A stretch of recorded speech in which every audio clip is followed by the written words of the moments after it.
Hello and welcome to another exciting episode of What's on Your Shelf. Today, it's a very special edition of What's on Your Shelf because the guest I'm having on the show today is somebody who's appeared on the show before. Yes, she was among the first guests I had on the show, and we had a very good conversation. And this was before so much had happened. So, ladies and gentlemen, on the show today, allow me to introduce Wavinya Makai, Esther, as we called her in the previous, but you'll tell us how that transition has happened. Esther, karibu sana to the show. Thank you so much. It is only Africans who will be able to develop Africa. Dignity will only feature in African setting when we actually look for people's welfare instead of profits.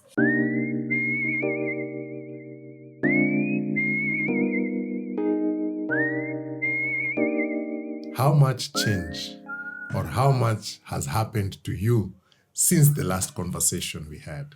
Wow, it's a lot because I got to get introduced to a lot of African thinkers, a lot of African philosophers, a lot of African ideologies, how to reimagine development in the continent. And one of the thought leaders in Pan-Africanism, Walter Rodney, who was shot, by the way, in his 30s after he wrote the book, How Europe Underdeveloped Africa. And when I read that book at Cambridge. I also read other books by him, his various essays on Marxism and everything else. And I realized we've been lied to. It's actually true. Then I read Ali Mazrui showing us how alcohol is being used to make Africans steer away from the real question of development, and they see entertainment as a way of just understanding what's going on. But in reality, it's a tool used to make people look for a way to pour whatever they feel instead of calling for action. So these are many African thinkers, like even Samir Amin from Egypt. He talked about delinking, how we're supposed to delink from the imperialist way of ruling, because currently we are a colony. I met Sylvia Tamale's book, Decolonization and Afrofeminism, and it made me realize, wow, we need to start reading African scholars. We need to start listening to African thinkers, because everything is in books, everything is in spoken word artists, everything is in poetry, everything is in music. And if we are able to combine these elements that are used as tools to deliver a message to us, then we are going to ensure that Africa actually becomes a Garden of Eden, because Africa was Al-Kebulan, the Garden of Eden. Yeah. And if you haven't seen my conversation with her 2 years ago, please, down here on this channel, you'll find a long conversation, but that was before so much happened. Yeah. When we had that conversation, she didn't have that title, author. Today, you're an author. Yeah. And your book, Capital Violences, will going to form the basis of our show today. So, in the briefest way possible, introduce us to capital violence. Well, capital violence is all about capitalism.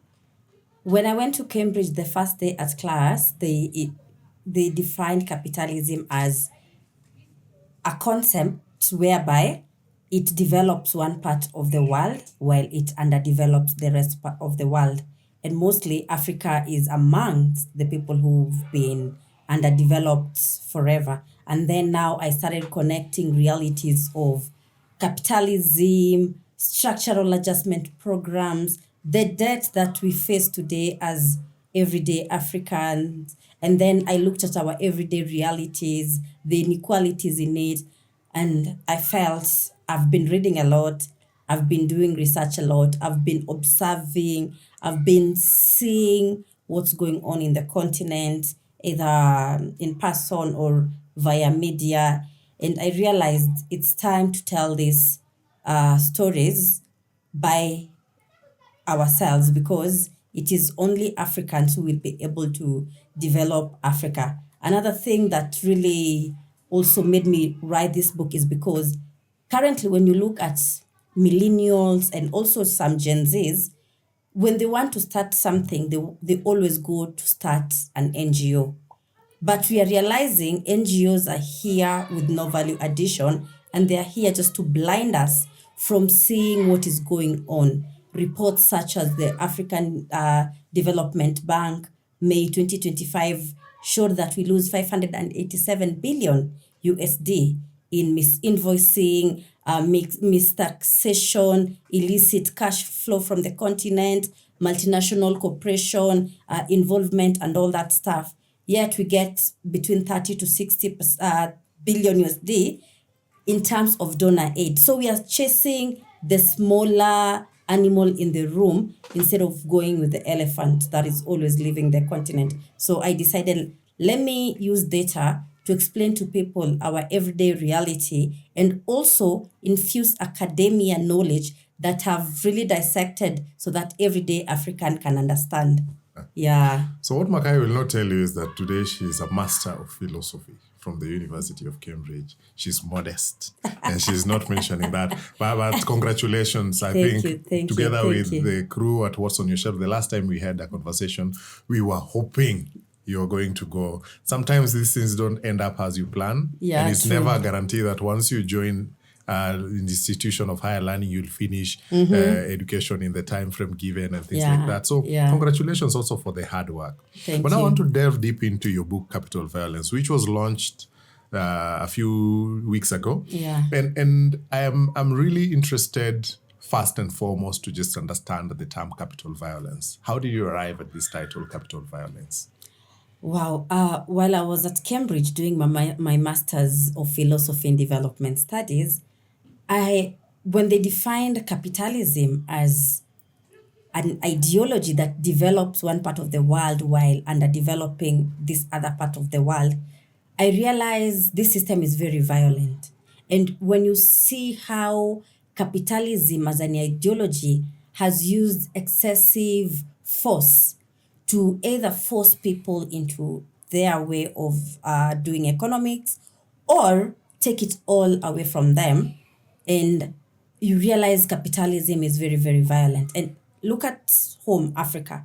Look at what's happening in Congo. Look at what's happening in Sudan. Look at what actually just happened in Tanzania and all this stuff. Capitalism shows that resources are scarce. And with that, they give us Adam Smith saying invisible hand. The invisible hand in the market is the one that is taking away from us, the one that is not allowing Africans to use their resources to develop themselves. And so for me, I viewed that system, capitalism, to be very, very violent, extreme when it comes to the African way of living. So that's why I call the book Capital Violence, meaning capitalism, but now just to make it like capital, because it's capital. Yeah. They use their capital in whatever way or whichever means to ensure that we don't get dignity. Yeah. Yeah. And even just from my basic understanding, when I had capital violence, eventually it ends up in violence.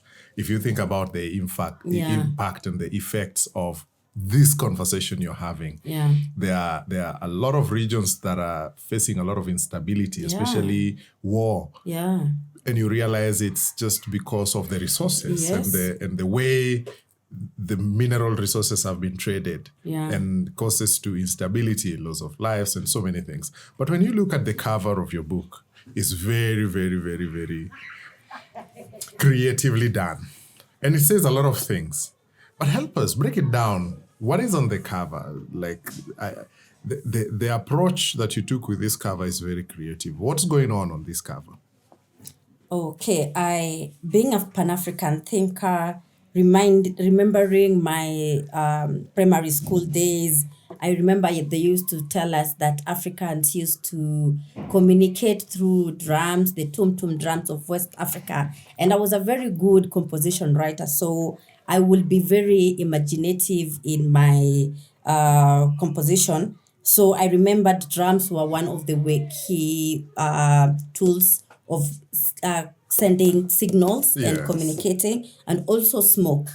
So I wanted to have the traditional, because you are remembering We are remembering how we used to do life so that now we get identity and start doing life as Africans. So the ladies are beating the tum-tum drums of West Africa. That's a message to Africans. Hey, please come. And you see she's actually facing the Horn of Africa. It's like she's blowing the horn. And now from near her, the smoke signals telling people, hey, come, let's have this conversation, because capital violence is calling Africans to come and have a conversation on how to restore dignity in our everyday way of life, way of love, way of economy, way of power, way of reading, way of having fun, dignity in all our social spaces. So that's why you can see smoke. And then this technos, they're here to show you that we are in the fourth industrial revolution, but we've not even gotten the industrial revolution itself. We didn't go the agri transformative way, So I'm showing this is really needed. We need to know where we are, and we need to act very fast. There's money here, and you can see blood everywhere, because you realize that the foreign money came to the African empire and has made Africans bleed. People are losing their children, people are losing their parents, people are losing friends and relatives because of how capitalism has been structured in Africa. We are not here to grow, they are here to extract from us. So this shows the extractive economy that is in Africa. And then Al-Kebulan, this is me inviting people, let's have conversation. A lot of people say Africa used to be called Al-Kebulan. People have written about it in the past. So let's have a conversation. Before Africa was called Africa, they claim it was called Al-Kebulan, others Kemet, others, So we need to start getting our identity. And as Bob Marley said, in Buffalo Soldier, you must know your history so that you can know the way forward. So this is me inviting people to come and have a conversation. Let's go to Al-Kebulan. Let's see how Al-Kebulan used to live before imperialists came. And that's why you see around Al-Kebulan, it's green, because Africa is the Garden of Eden, and we must see African empire as the Garden of Eden, or Al-Kebulan empire as the Garden of Eden. Yeah, awesome. The phrase that follows your title is a powerful one. Economic war on African dignity. How do you define dignity? And what in your upbringing, if you look at all these things, has shaped your definition of dignity? Wow, this is a very interesting conversation that is actually at the soul of me writing Capital Violence. I grew up in Madare constituency, to be specific, Roma. And while there, I could see a lot of us really wanted to go to school, to even the highest institutions. But because the price of poverty really branded a lot of us out of belonging, we ended up struggling even to get dignity in terms of how do you work, how do you think, how do you sleep, how do you invest, because you just get branded out of belonging when you grow up in an informal settlement. And it's there that I saw how police brutality will take away young, ambitious boys just because they were not able to go to school, and it led to, they didn't have any hope. Some ended up joining criminal activities, but these were some of my classmates when we were young children, and they all wanted to go to the University of Nairobi, others Makerere, others Cambridge and Oxford, because we had dreams. But life in the ghetto takes away all that dream, and it's very few that actually get out of that. And for me, I realized dignity is something that we have to start calling for as Africans, as people who've lived in the lowest environment in this county and country, and call for policies that are going to work to ensure that dignity is there, dignity is preserved, and dignity can only come through economic empowerment. Yeah. When you look at that life, and by the way, for those who don't really know, Madare Huruma is a semi-slum, I would say. It has, yes, stone buildings, but a majority of the population is really low-income people. And when you're looking at that, and you're looking at, I'm sure at that point, you're part of this system. At what point did it dawn on you that these are some of the consequences of the things you've written about especially when you're speaking about dignity? I remember when we were young, everybody around us had debt. Like you'll go to the shop, there's a book, tulikuwa tunaita kitabu ya madeni, you know? And in that book, everybody was there. So it was like a normal thing just to go to the shop, and the shopkeeper has a page. Every household had a page. Yeah.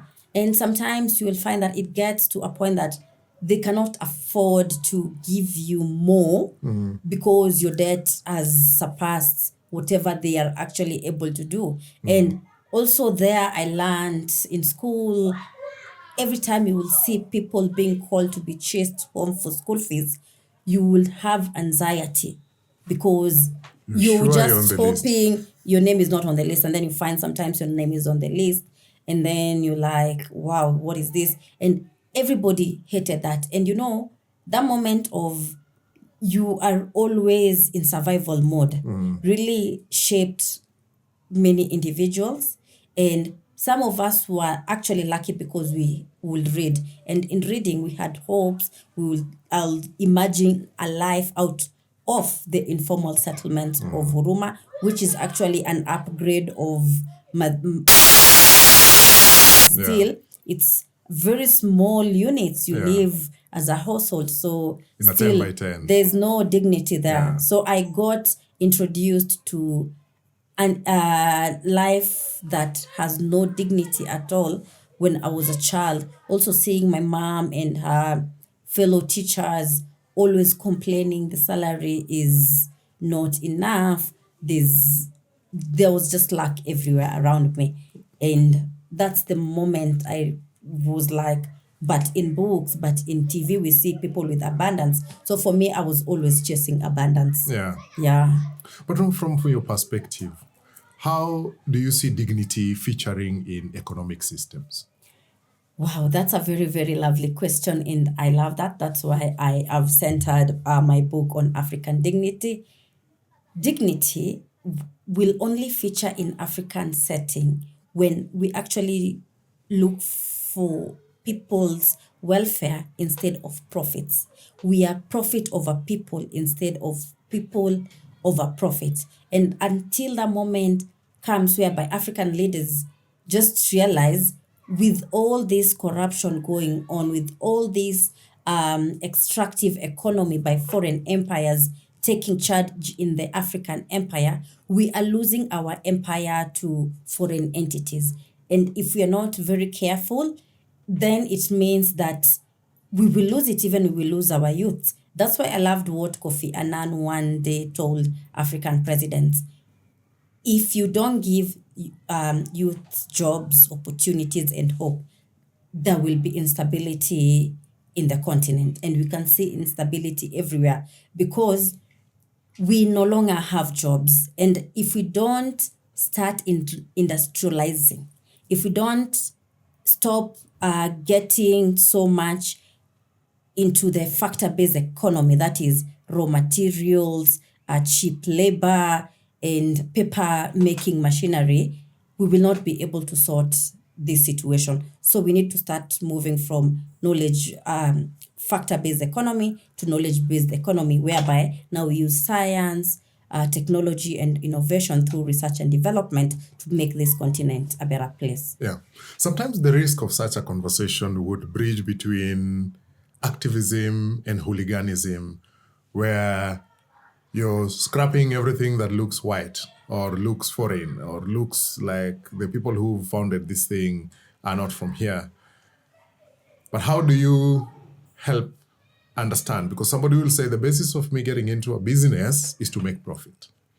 How would you advocate that I look at welfare and not profits? Yet the primary objective, if I am not looking at profits, then I will not be in business in the next foreseeable future.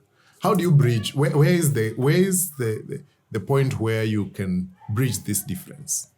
Well, when you talk about business in Africa, I am trying to just check around business. Which business do politicians do when they are amassing all that money from our coffers?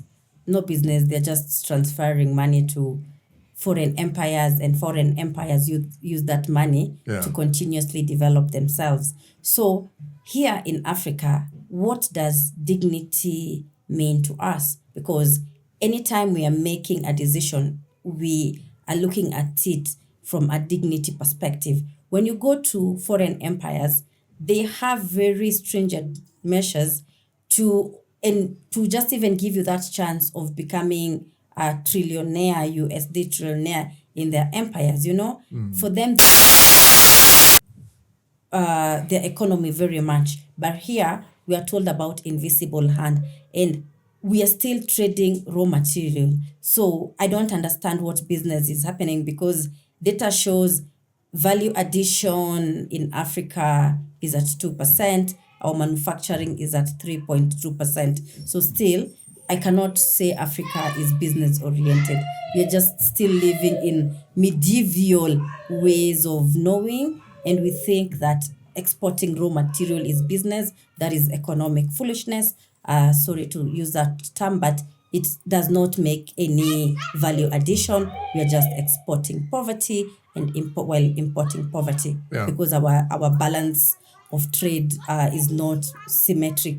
We are asymmetric. We've even allowed the international financial system to subordinate us, because we are not able to say, you know what, we are moving from this factor-based, that is raw material production, to knowledge-based, and start now value adding our raw production.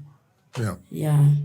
I was listening to a speech by the MD of Melvin's tea, Madam Flora. I think she was speaking somewhere in Nigeria or some African forum. She's in tea, and she was speaking about Africa exporting 92% of that raw tea, and what is left within the continent is around 8%.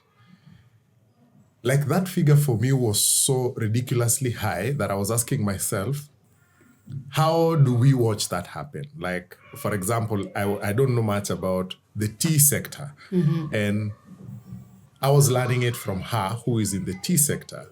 And I was asking myself, if she is a front runner. Yeah. She's one of the people, I would say, as a Kenyan, we can say we are proud of, to see, like, some person who was not an international corporation started a business, and this business has really done well. Melvin's tea has done well. And there are a lot of things that I would say they tried to do those things that we're talking about, value addition, because they have various brands that have, I think, vanilla. They have different flavors of tea. Yeah.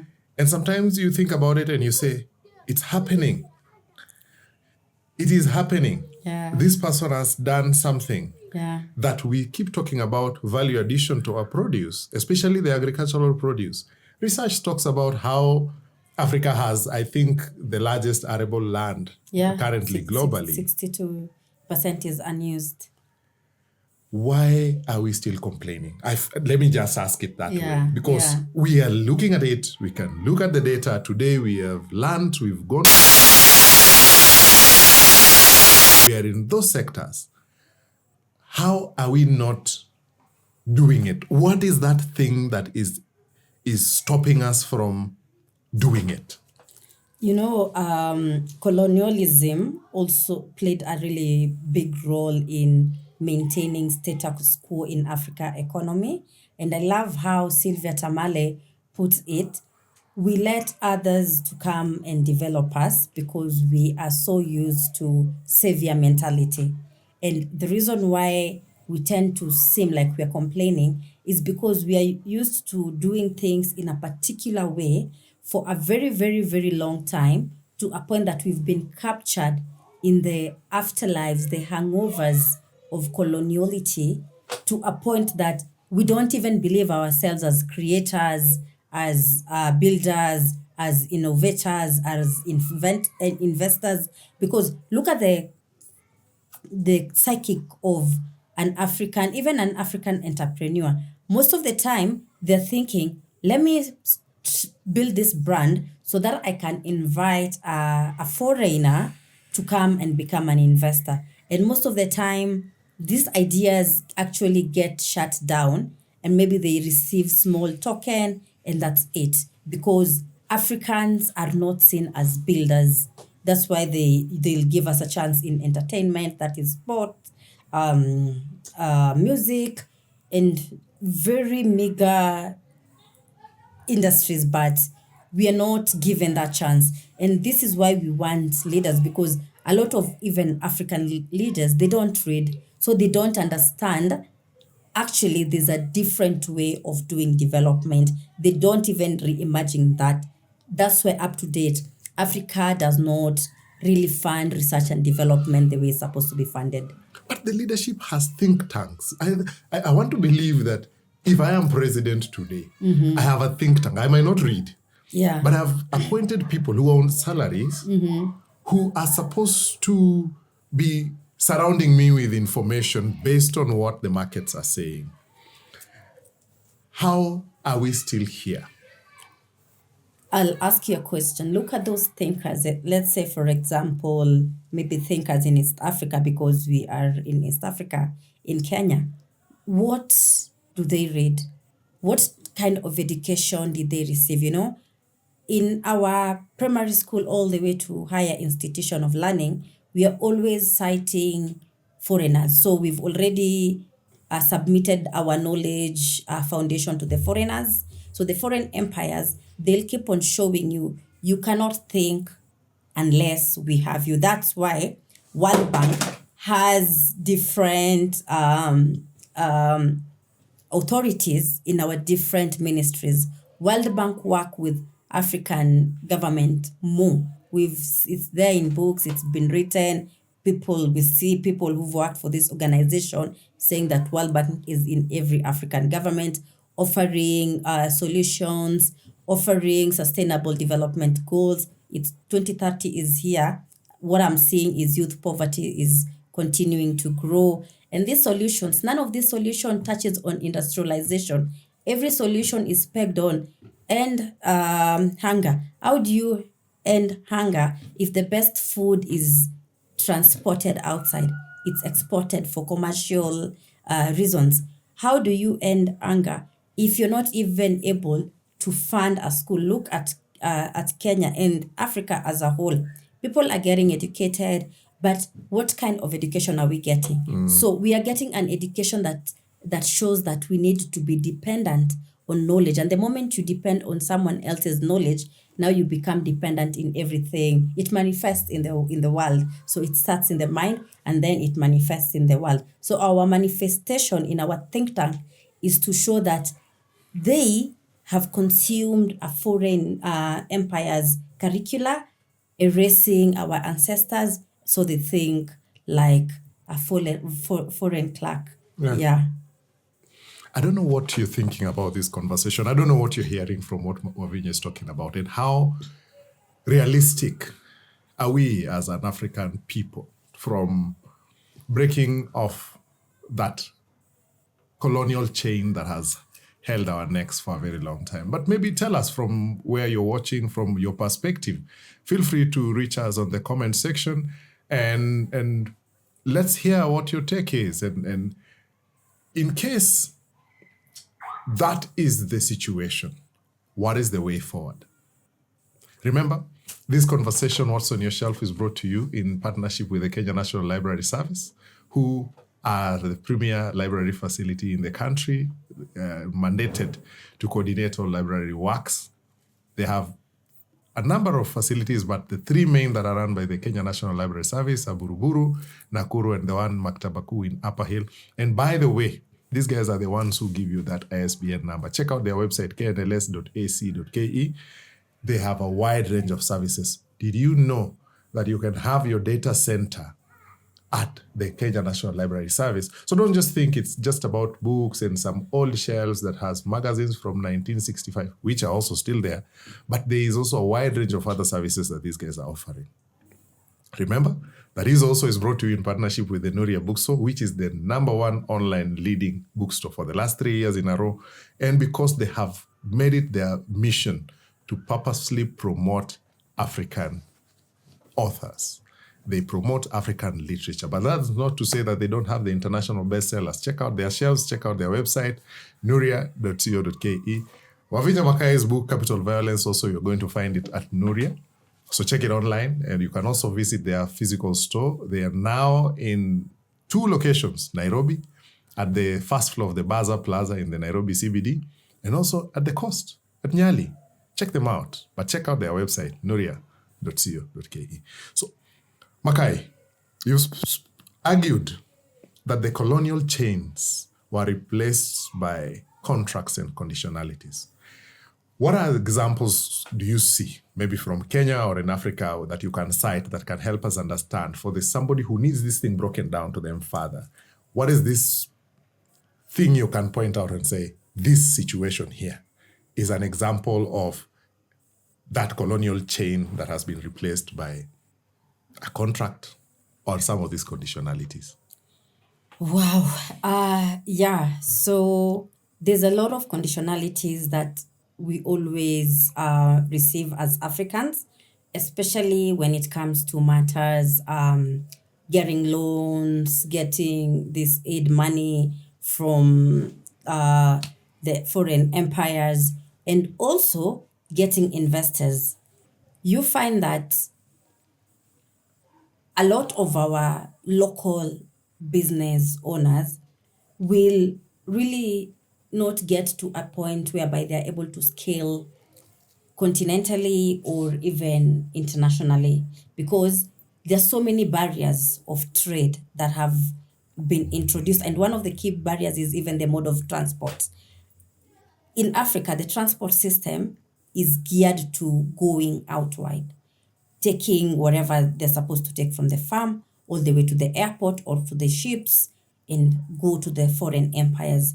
Most of the agriculture done here in Africa is not done to feed us. So the good food leave the continent and we only get to eat also very, very good foods that are done by women who are practicing subsistence farming. The ideology of having Africans trade within Africa is seen as a utopian idea, and everybody thinks, let me just export west, export west, export west.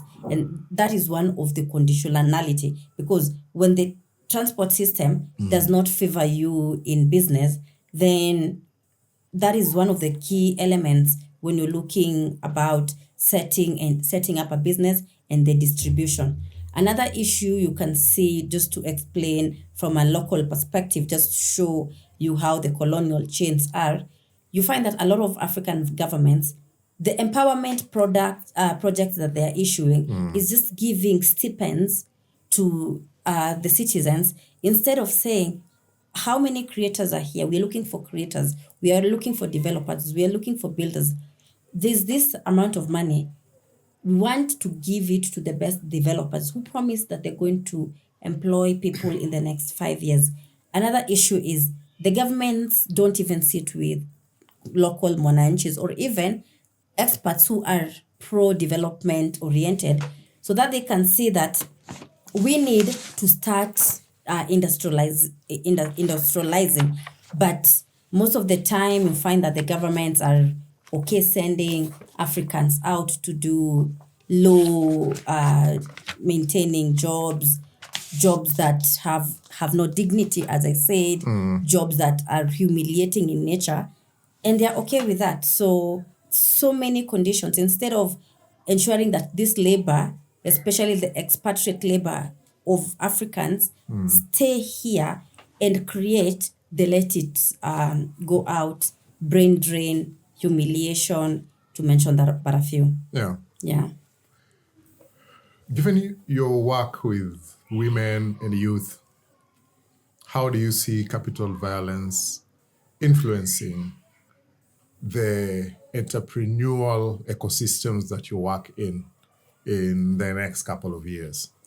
Wow. I love that question because there's a specific chapter 8, that I've dedicated to women and their children, because you find when people talk about women, they leave their children and they forget if these women don't scale, their children will also not scale. They will be starting life at negative. It's looking at these microfinancing entities. Are they actually here to really uplift women, or are they here just to give them token enough so that at any particular day they can just come and take everything that they own, because yes, it's helped a few people, but when you look at the numbers, it's actually made a living hell of so many women as compared as in helping them. Because when you give someone microfinance, don't just give them money, also teach them how to trade within their environment, and also imagine trading beyond boundaries. But we don't have that when it comes to capacity building. That's why I don't like what NGOs do when they call it capacity building. Capacity building for what? Capacity building what? Why? And what's the impact? When they talk about monitoring and evaluation, who actually does African monitoring and evaluation to see there's microfinance, there's NGO with their impactful programs, what exactly is happening there, and also check these multinational corporations that are in Africa. They also exploit women. Do they pay them with dignity? No. A lot of the horticultural business in Africa, the mineral business also in Africa, they are using women and children from low incoming country homestead, to a point that now you find, like in Congo, a child will grow knowing, become a man knowing, I'm supposed to mine and live in this status. So they are also branded out of belonging, and we need to start branding us to belong in trade, to belong in dignity, to belong in economic empowerment, to live in the Garden of Eden. Powerful. Yeah. When you look at this book, Capital Violence, what would you say holds the spine? What is this thing you hope that whoever reads this book will leave this book with? By clarity we rise, as I keep on saying, because when I'm having, or people are having conversations, because for me, I check a lot of people when they are talking about the everyday issues in Africa. And most of the time, they only tie it to conventional lack, like bad governance, corruption, to name but a few. But by clarity, we rise. And once we rise by knowing, then we achieve the mission. And this is not the first book, so there'll be others which continue with the narration, speaking about the This is not mind. the last book. This is not the last book. It is the first. It is the first. Not the last. I want to push it back to you to say, I'm sure you've read it and reread it, but what is this part of this book that you still go to and feel like, this part I want somebody to read? I want this young African to read this part. Give us a phrase or a statement, yes. Yeah. And just help us, so the people who bought the book to know which chapter it is, perhaps, and which page. The entire book is very, very interesting. From the author's note, very, very interesting. But this part I wrote because a lot of people don't know that actually we are still colonies. And it's in chapter 3, Debt as a Discipline, which I started with a quote, and I'll have to read the quote for you. If we don't handle our independence well, colonizers will come back in form of investors, by Simon Mwansa Kapwepwe. he said that. And so here I wrote, page 89, the empire never left, and those who still doubt it need only look at how Africa's future is mortgaged every morning by the flick of a rating agency pen, how our dignity is discounted by foreign investors before the sun even rises.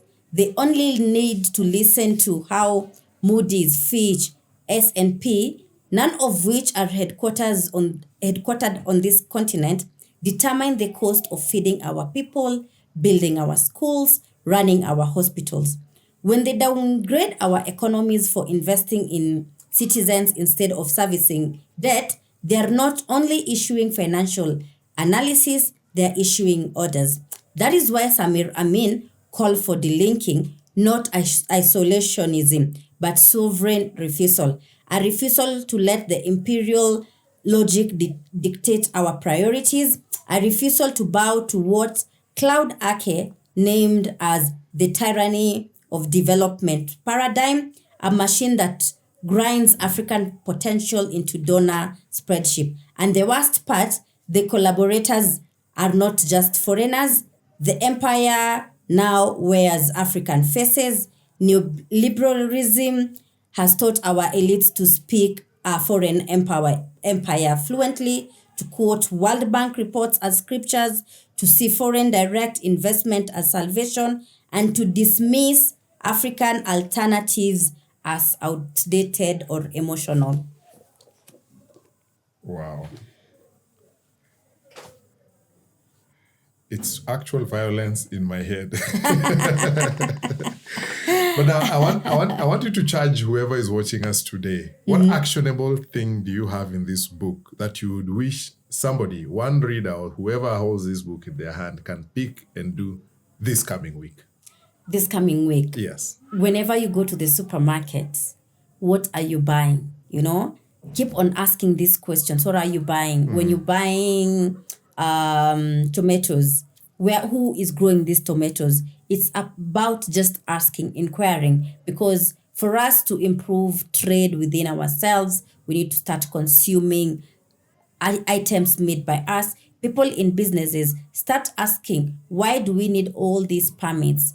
What is going on? Form a conversation with your other business people so that you can sit the government down, because it's either with dialogue or, as not Chinua Achebe, as Kofi Annan said, instability will not stop, because if there's no hope, there's no job, there's no future for the youths, then instability becomes something that we handle each and every waking up of our lives. Yeah.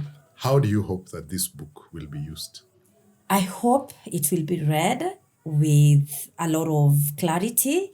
I hope someone will not only read my books alone, but they will also start reading other African writers, read people like Kofi Annan when he talked about intervention and how he showed us in intervention that the United Nations is not here to save Africans. Yeah. Africans need to call for reforms or get out of the system by its entirety, you know? Yeah. So such conversation, not yet Uhuru, by the father of RIP, Raila Amolo Odinga wrote, not yet Uhuru.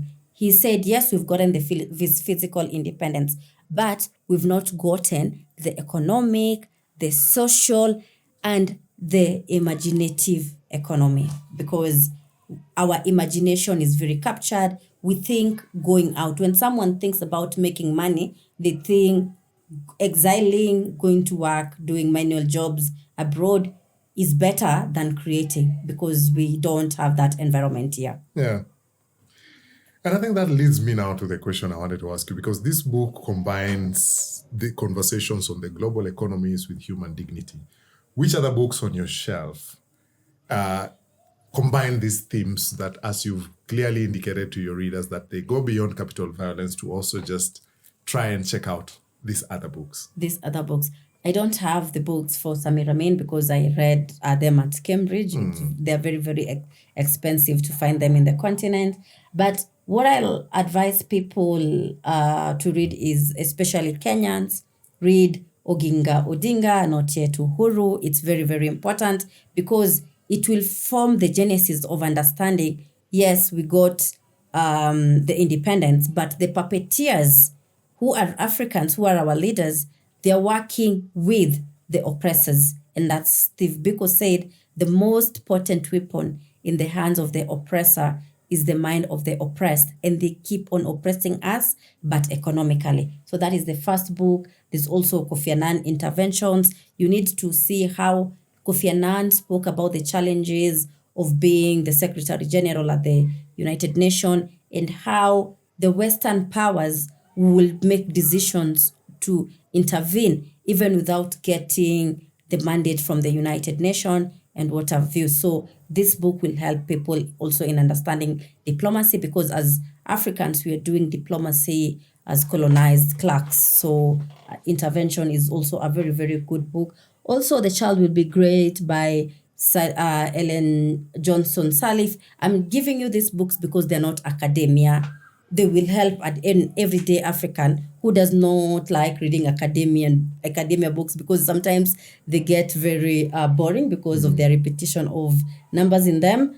So Sirleaf Johnson also explains how the World Bank actually makes Africa underdeveloped. She's mentioned it in a few pages when she was working there, because she was working there and she feels like Africa, the World Bank is not there to help Africa develop, because the World Bank is a colonial institution. It was formed when Africa was still colonized. So how do you expect something that was formed during your subordination and your subjugation come to rescue you? It can never happen. And also, when you look at how World Bank really helped the European nations scale through the Marshall Plan, and then you compare with us, the structural adjustment programs, you realize they're just having extractive economy in the country, in the continent. It's not about developing Africa.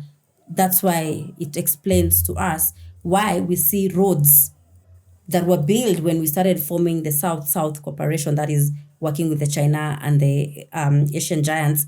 That's when you started seeing development. But for us, what we're calling is now Africans, we're ready, we're ripe. It's the age of reason. It's the age of doing. It's the age of creation. It's the age of development. So you need also to read Nelson Mandela, the Freedom Book. You need to read Thomas Sankara's speeches, because it will also explain to you how African thinkers have increasingly been killed by imperialists with the help of African puppeteers to just take Africans who try to think about new international economic order, which a lot of people don't understand. In 1971, a group of Pan-African thinkers, amongst Kwame Nkrumah, and many other, Thomas Sankara and many others, they said they wanted, Patrice Lumumba, they said they wanted new international economic order that brings Africa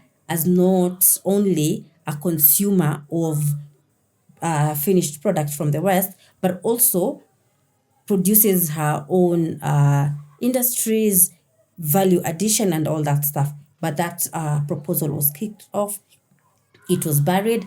You talk to any African economist, they'll tell you they never learned that in their African schools. So it goes back to the education system, because that's where the mind was captured completely. But first, we begin by showing people the everyday realities, because economy is power. And if you're not economically empowered, it means that your dignity is taken away from you. So this capital violence is just about showing Africans, hey, look, data is here, empirical evidence is here.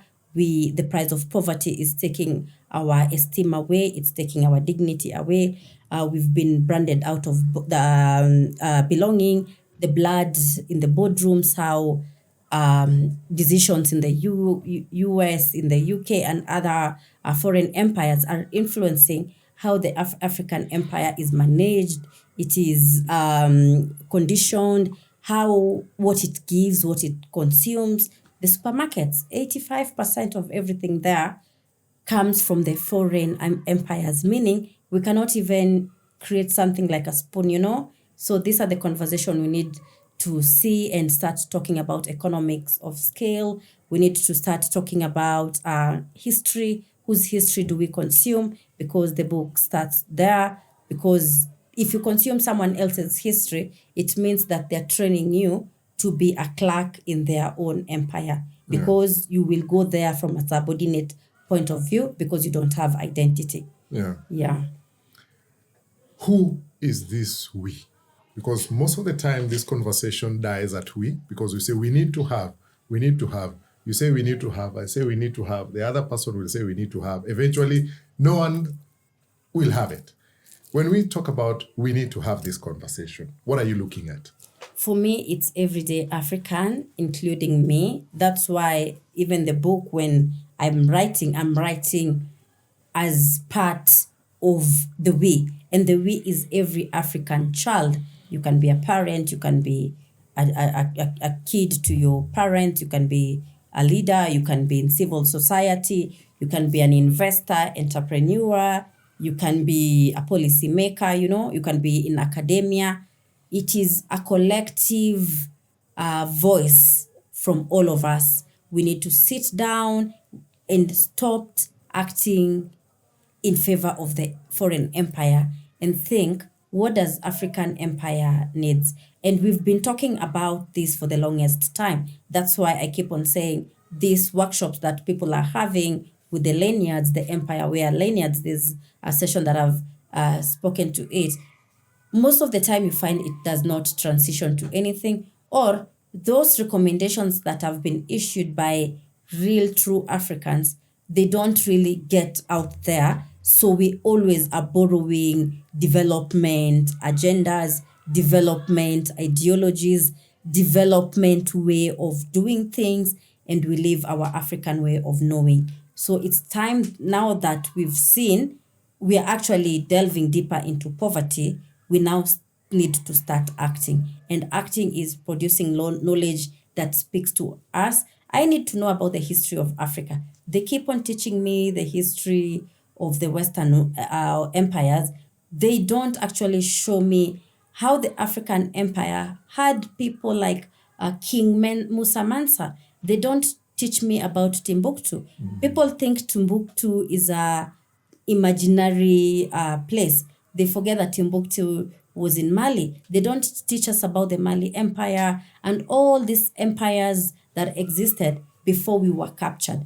Yes, we were captured, but now we need to start realizing we still are giving the people who captured us the opportunity to lead us. It does not work that way. Yeah. It is, I just don't know if a thief comes to my house, how I will allow them, once I've fought for my freedom, they get out, then I allow them to make me give them my house for them to manage. I've never really understood that. Yeah. Yes. All right. Ladies and gentlemen, Wavinya Makai, what are you currently working on? What's next? Capital Violence is out. I'm sure this is the book that is keeping you busy, but I'm sure this is not it. Where are we headed next? Yeah, next I'm working on the mind.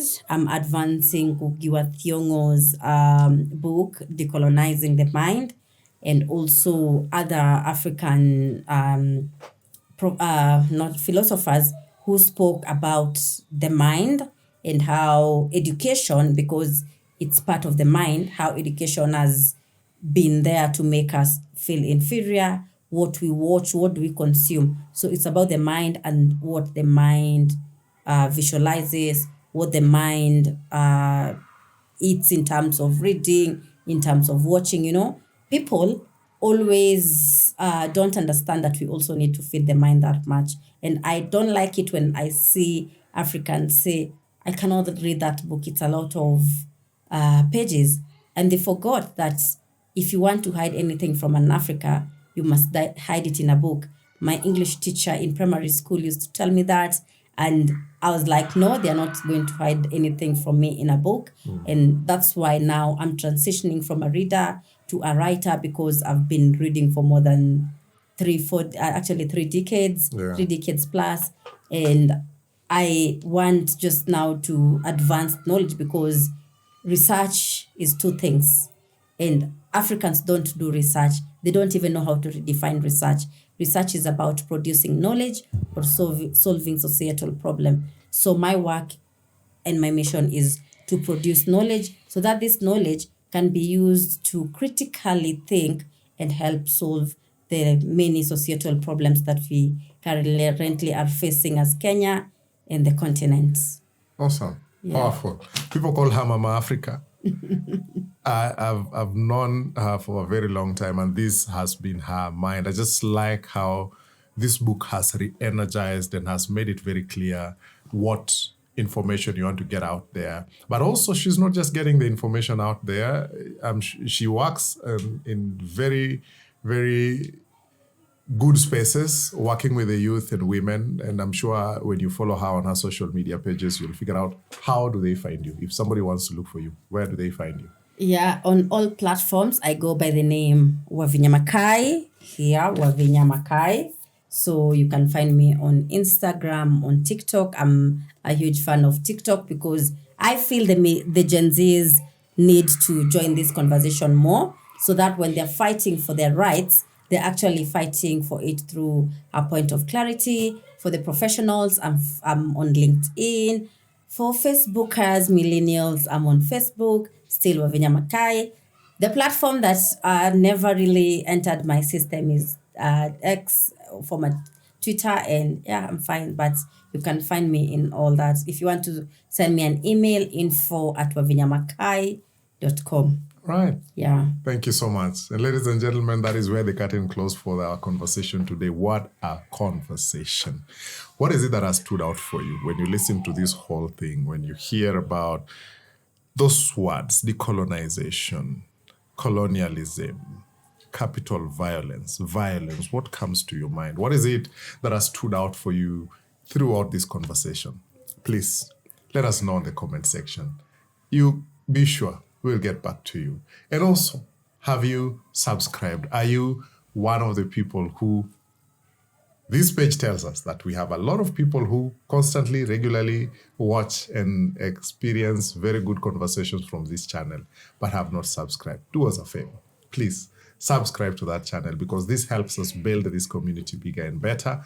And it will also allow us to continue bringing guests that will help us break down these conversations further. But also, thank you who's been journeying with us from the get-go. Thank you so much, because we've built a good community. And as Wavinya said, they said you hide it from an African by putting it in a book. But this show has clearly been the evidence to show that we are reading. We've had beautiful conversations here of what people have read and how they've interacted with knowledge, how they've interacted with literature. And through, we are able to see that actually we are reading. And we are not only reading, we are writing. And now, when you're looking at this new era of authorship where our African scholars have come back and they've experienced this knowledge out there. And one of the things that Makai maybe did not mention to us is that some of this knowledge is readily available in those foreign territories that are not readily accessible and available here. So we also banking on people like her who've traveled, who've had opportunities that maybe you and I have not had, to bring that knowledge and expand our conversations here, that we can be able to have this conversation. But this is what's on your shelf. What's on your shelf? What are you reading? What has been exciting for you over this season? As we journey towards the end of this season, what is it that has stood out for you? Because we are promising bigger and better conversations in the next coming weeks and months. Makai here and I will also be holding conversations on literature, and we'll be having other authors, her friends, and others who've written on these topics to help us as a community continue this conversation. Thank you so much for joining with us to the very end. Find us on all social media platforms as What's on Your Shelf. We're on Instagram, we're on TikTok, we're on Facebook, and we are here on YouTube, where you're watching this conversation. Thank you so much for joining with us. And until the next one, have a good one.